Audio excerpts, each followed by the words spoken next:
Sleep could be a lot more important to putting on muscle than your food, believe it or not.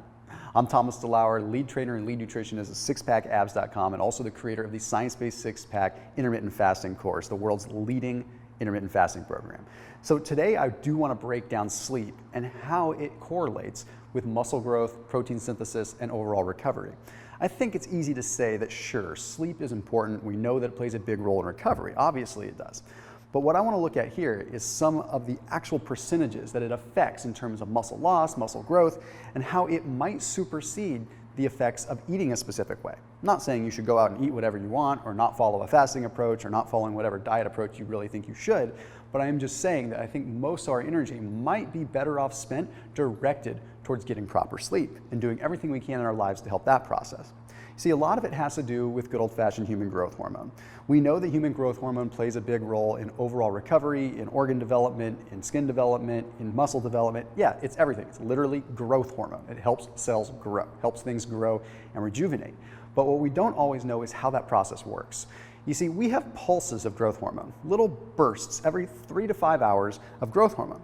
And that's how our system works. Pituitary gland signals this release, and we have these little pulses. But most of the growth hormone is released during the slow wave sleep. What that means is it's the stage 3 sleep that happens shortly after the onset of sleep.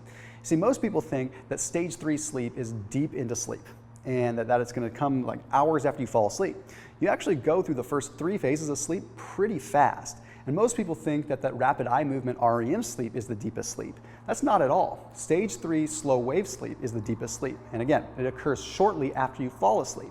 And that's when 70% of the growth hormone is secreted. So what does that mean? What does that tell us? Well, quite honestly, it tells us that we really need to be focusing on being as rested as we possibly can shortly after going to sleep. That means making sure our room is cool then, making sure everything is put in place to have a good first few hours of sleep.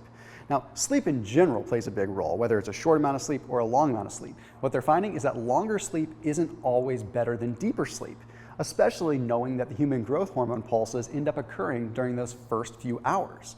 So what we want to focus on is making sure that we're getting quality sleep. Now, I will say there was one study that was published in the Journal of Medical Hypotheses that did find that longer sleep did still fare better than shorter sleep when it came down to muscle growth, but it's not the end-all be-all. They found that 8.5 hours of sleep versus 5.5 hours of sleep ended up yielding 60% more muscle mass. So literally, if you slept for 8.5 hours on the regular, on average, versus 5.5 hours on the regular, on average, you ended up having roughly 60% more muscle mass. 60% more muscle if you sleep 8 hours versus 5. Now, this isn't one night. We're not talking about just a one-size-fits-all, just, this is what happens one night. We're talking about this is your lifestyle. This is what you're constantly doing. So if you have one night of short sleep, that's not going to kill you. But if it's a cumulative effect and you're having this happen constantly, sure, you're going to disrupt your circadian rhythm, you're going to disrupt when your growth hormone cycles and pulses, and ultimately affect your muscle growth. But it has more to do than just growth hormone. You see, we may know that growth hormone pulses in the first few hours of sleep, but there are other factors that come into play, factoring in the duration of sleep. The biggest one being cortisol. You see, normally we have cortisol that is elevated in the morning, right when we get up. The whole purpose of cortisol is to wake us up, get our blood pressure up, get the catecholamines going that allow us to feel the way we need to feel in the morning to get up and moving. Well, in someone that's sleep deprived, their cortisol levels are usually lower in the morning. Contrary to what people typically say, usually their levels are low in the morning, which makes you groggy, makes you have a hard time getting going, and then they elevate throughout the course of the day, where it should be the opposite. You should have cortisol levels being high and falling off so that you can relax in the evening time. So if you're chronically sleep deprived, you usually find that you have more energy late in the afternoon getting into the evening because your cortisol levels are higher. Then it's harder to fall asleep and the cycle starts all over again and gets worse and worse and worse.